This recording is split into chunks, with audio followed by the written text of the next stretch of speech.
ഹൃദയാശ്ലേഷം എന്ന് പറയുന്ന ഒരു കാര്യം. അപ്പം ഒരുപാട് പോസിറ്റീവായിട്ടുള്ള റെസ്പോൺസ് അതിനകത്ത് വന്നു എന്നാണ് ഞാൻ വിചാരിക്കുന്നത്. ഒരുപാട് സ്ത്രീകൾ വിളിച്ചിട്ടുണ്ടാവും, ഒരുപാട് പേര് അതിലൊരു സന്തോഷമൊക്കെ പ്രകടിപ്പിച്ചിട്ടുണ്ടാവില്ലേ? അതെ, തീർച്ചയായിട്ടും ഒരുപാട് പെൺകുട്ടികളും സ്ത്രീകളും പ്രത്യേകിച്ച്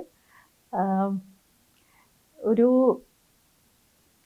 വികാരപ്രകടനം എന്നുള്ളതിലുപരിയായിട്ട് നമ്മൾ സമൂഹത്തിൽ പരസ്പരം നടത്തുന്ന ആശയവിനിമയത്തിൻ്റെ ഒരു തോത്, അതിനെക്കുറിച്ചായിരുന്നു അധികം പേരും എന്നോട് പറഞ്ഞത്. പലപ്പോഴും സത്യസന്ധമായി നമുക്ക് തോന്നുന്ന വികാരങ്ങൾ പരസ്പരം പ്രകടിപ്പിക്കാനായി ശങ്കിക്കുന്ന ഒരു സമൂഹമാണോ എന്നുള്ള ഒരു ചോദ്യമായിരുന്നു മിക്കതിലും ഉന്നയിച്ച് വന്നത്. പ്രത്യേകിച്ചും നല്ല കാര്യങ്ങൾ, സ്നേഹം, ഇഷ്ടം, പ്രണയം തുടങ്ങിയുള്ള കാര്യങ്ങൾക്കെല്ലാം ഒരു മുഖപടം വെച്ച് മാത്രം അത് പ്രകടിപ്പിക്കുക എന്നുള്ള തരത്തിലുള്ള ഒരു സമൂഹമാണോ നമ്മൾ ഇന്നും എന്നുള്ള ഒരു ചോദ്യമായിരുന്നു പലരും ഉന്നയിച്ചത്. അപ്പോൾ അതുകൊണ്ട് തന്നെ നമ്മളെല്ലാവരും മനുഷ്യരാണ്.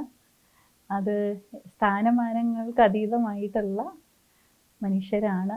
ഈ മുഖംമൂടികൾ എടുത്തു മാറ്റുമ്പോൾ നമ്മളെല്ലാവരും ഒരേപോലെ തന്നെയാണ് എന്നുള്ളതിൻ്റെ ഒരു ആഹ്വാനം മാത്രമാണ് എന്നെ സംബന്ധിച്ചിടത്തോളം അത്.